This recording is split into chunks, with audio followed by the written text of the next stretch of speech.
जिले के महामंत्री और इसी कमालगंज ब्लॉक में आदरणीय ब्लॉक प्रमुख के नाते हम सबकी चिंता करने वाले और बड़ा ही वो जब चूंकि मैं भाई साहब के साथ जिले में पदाधिकारी भी हूँ। भाई साहब आप लोग बातचीत नहीं करेंगे, माता जी 2 मिनट। भाई साहब जब भी कभी बात करते हैं तो लोगों को लगता है कि वो डांटते हैं, लेकिन डांटते नहीं।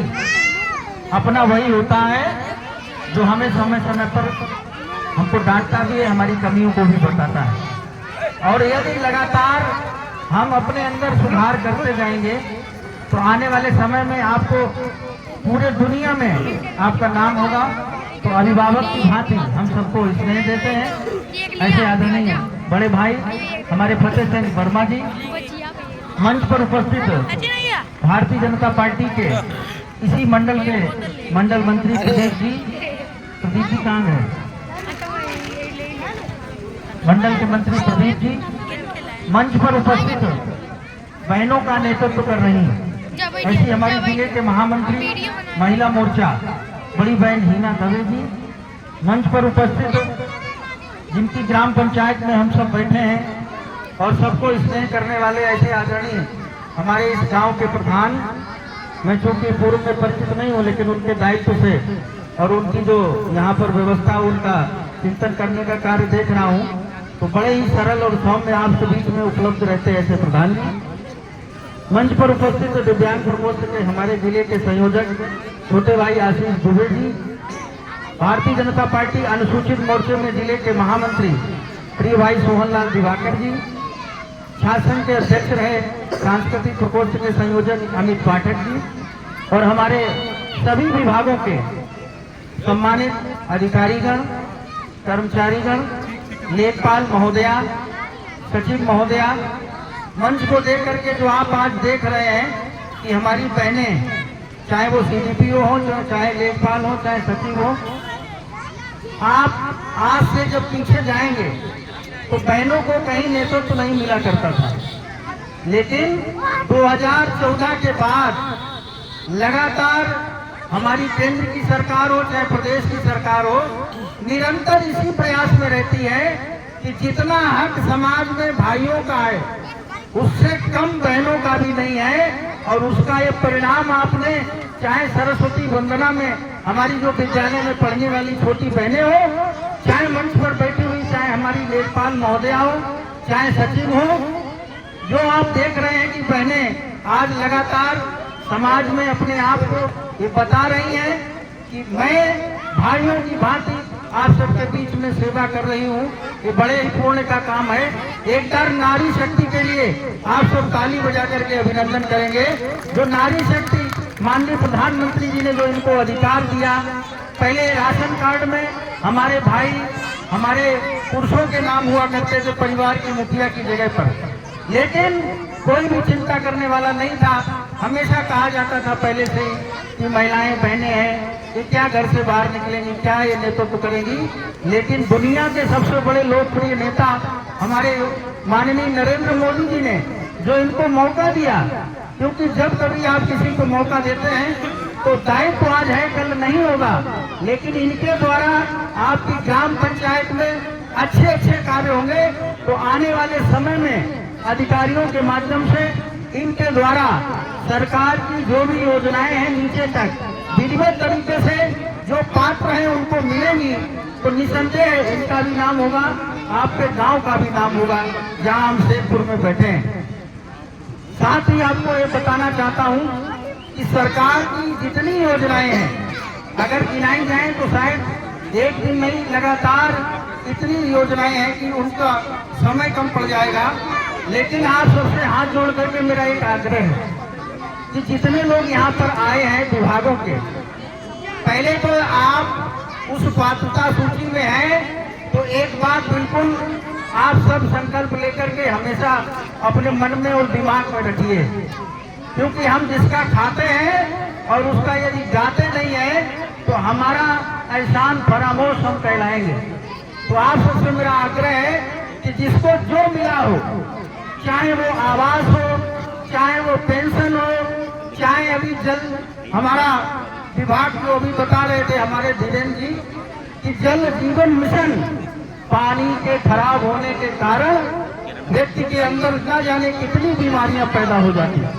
लेकिन अभी आप हैंडपंप से पानी लेते थे, सरकार ने कहा हैंडपंप बार बार खराब हो जाता है, पानी नीचे तक जहां तक बोरिंग को करना चाहिए हो सकता वो ना हो पाई हो, लेकिन उस जल के कारण आपके अंदर न जाने कितनी बीमारियां हो जाती थी। लेकिन मोदी जी ने, चूंकि जब व्यक्ति गरीब परिवार में जन्म लेता है तो गरीबी को वही समझ सकता है जो गरीब होता है।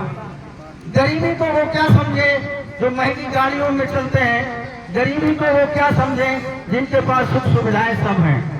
लेकिन माननीय देश के प्रधानमंत्री नरेंद्र मोदी जी ने वो जिस जीवन से निकल करके आए, उनको पता था कि छोटे छोटे परिवारों में किन किन परेशानियों का सामना करना पड़ता। अब आने वाले समय में शायद आपकी ग्राम सभा में अभी हो गया या होने वाला होगा, हर घर को नल, आपके दरवाजे पर नल की टोटी लगाने का काम हमारी प्रदेश की माननीय योगी आदित्यनाथ जी की सरकार और केंद्र की नरेंद्र मोदी जी की सरकार कर रही है। आप छोटे छोटे कार्यों के माध्यम से आपको समय समय पर सरकार बड़े बड़े मैसेज देती है, लेकिन हम कहीं संकोच में कहीं इसका परहेज करते हैं कि हम बोलेंगे नहीं, या संकोच में आप अपनी बात को नहीं कहते। आप में से जितने लोग यहाँ बैठे हैं, यदि आप पात्रता की सूची में आते हैं, आप दिव्यांग हैं, तो दिव्यांग पेंशन का फॉर्म एकदम, अब हमारे फर्रुखाबाद की बात में यदि कहें तो आपने सुना होगा कि खुला खेल फर्रुखाबाद, इसी को लेकर के हमारे नरेंद्र मोदी जी बिल्कुल स्पष्ट, किसी के साथ कोई भेदभाव नहीं। हम हिंदू हैं, हम मुस्लिम हैं, हम सिख हैं, हम ईसाई हैं, लेकिन सरकार की हर योजना पर सबका अधिकार उतना ही है जितना एक वर्ग विशेष का है, ऐसा कहीं नहीं है। और सरकार के पास माननीय नरेंद्र मोदी जी के पास केवल 4 ही वर्ण हैं, 4 ही जातियां हैं, उसमें नंबर 1 पर है हमारी महिला शक्ति। हमारी जितनी महिलाएं हैं उनका यदि विकास होगा तभी देश का विकास होगा। नंबर 2 पर है किसान, जो हमारे किसान हैं किसी भी जाति बिरादरी के हों, अगर उनका विकास होगा तब हम सबका विकास होगा। और हमारा युवा, तलवारों की धारों पर इतिहास हमारा बनता है, और जिस ओर जवानी चलती है उस ओर जमाना चलता है। तो युवाओं के लिए प्रेरणा सोच ऐसे हमारे नरेंद्र मोदी जी हैं। और नंबर 4 पर जो हमारा वर्ग है उसकी तरफ कोई नहीं देखता, वो है गरीब। उस गरीब को अंतिम पंक्ति में बैठे हुए व्यक्ति को अपने साथ लाकर और कदम से कदम मिलाकर उसको सम्मान देने का काम यदि किसी ने किया तो गरीब को सम्मान दिलाने का काम किया तो नरेंद्र मोदी जी ने किया। इससे पहले इतनी सरकारें रही, आपके दरवाजे पर लोग वोट मांगने तो आते होंगे, लेकिन सरकार आपके द्वार आ गई है। ये इसका परिणाम है कि हमारी सरकार गरीबों के प्रति कितनी संवेदनशील है। जितने विभाग, आप में से कई सारे लोग अभी हम देख रहे थे बोलने के लिए यहाँ माइक जा रहे थे, आप अपने विषय को शालीनता पूर्वक, सारे लोग बैठे हैं, कोई यहाँ से इसीलिए आए कि सरकार आपके दरवाजे पर आई है। इसका एक ही परिणाम है जो हम कभी सुना करते थे कि राम राज कब आएगा, राम राज कब आएगा, तो आज वो दिखाई दे रहा है। यहाँ पर जब्बार जी बैठे हैं, मेरा बहुत पुराना उनसे संबंध है, वो हमारे अल्पसंख्यक मोर्चे के बहुत पुराने कार्यकर्ता हैं, और हम सब लोग एक परिवार की भांति सब मिलकर के काम करते हैं। मेरी बात को आप सबने बड़े ही धैर्य से सुना।